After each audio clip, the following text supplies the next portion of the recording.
ഭാര്യയും മകളും ഉണ്ടായിട്ടും ആരും സംരക്ഷിക്കാനില്ലാതെ വയോധികൻ.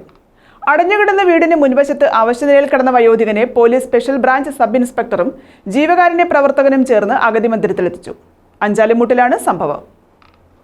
അഞ്ചാലുമൂട് ഇടത്തുണ്ടിൽ കിഴക്കേ വീട്ടിൽ മോഹനൻ എന്ന വയോധികനാണ് ആരും സംരക്ഷിക്കാനാകാതെ സമീപത്ത് തന്നെയുള്ള ഒരു ഒഴിഞ്ഞ വീടിന്റെ മുൻവശത്ത് നാളുകളായി കിടന്നത്. കാലിൽ ഒരു മുറിവ് പറ്റുകയും ഇത് ചികിത്സിക്കാതെ വന്നതോടുകൂടി ഈ മുറിവ് അഴുകുകയും പഴുക്കുകയും ഉറുമ്പരിച്ച് കിടക്കുകയും ചെയ്തതറിഞ്ഞാണ് രക്ഷകരായി SIയും ജീവകാരുണ്യ പ്രവർത്തകനും എത്തിയത്. കാക്കിക്കുള്ളിലെ മനുഷ്യസ്നേഹിയായ ശ്രീകുമാർ ഉടൻ തന്നെ ജീവകാരുണ്യ പ്രവർത്തകൻ ശക്തികുളങ്ങര ഗണേശനെ ബന്ധപ്പെടുകയും ഇരുവരും ഒരുമിച്ച് സംഭവസ്ഥലത്ത് എത്തുകയുമായിരുന്നു. വൃത്തിഹീനമായ സാഹചര്യത്തിൽ കിടന്ന മോഹനനെ വൃത്തിയാക്കി പുതിയ വസ്ത്രങ്ങൾ ധരിപ്പിച്ചു. പിന്നീട് ആംബുലൻസിൽ ജില്ലാ ആശുപത്രിയിലും എത്തിച്ചു. കാലിലെ മുറിവ് ആഴത്തിലുള്ളതായതിനാൽ പിന്നീട് ഇയാളെ തിരുവനന്തപുരം മെഡിക്കൽ കോളേജ് ആശുപത്രിയിലേക്ക് കൊണ്ടുപോയി.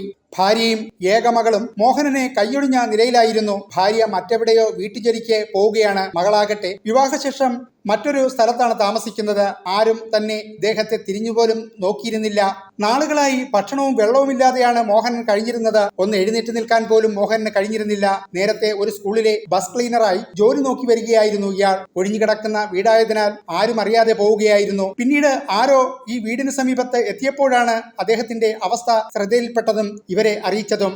ബന്ധുക്കാരെല്ലാം പല പല കാരണങ്ങൾ കൊണ്ട് ഉപേക്ഷിച്ച നിലയിലാണ്. ആരും പരിചരിക്കാനോ കഴിഞ്ഞ 10 ദിവസമായി ഇവിടെ കിടക്കുകയാണ്.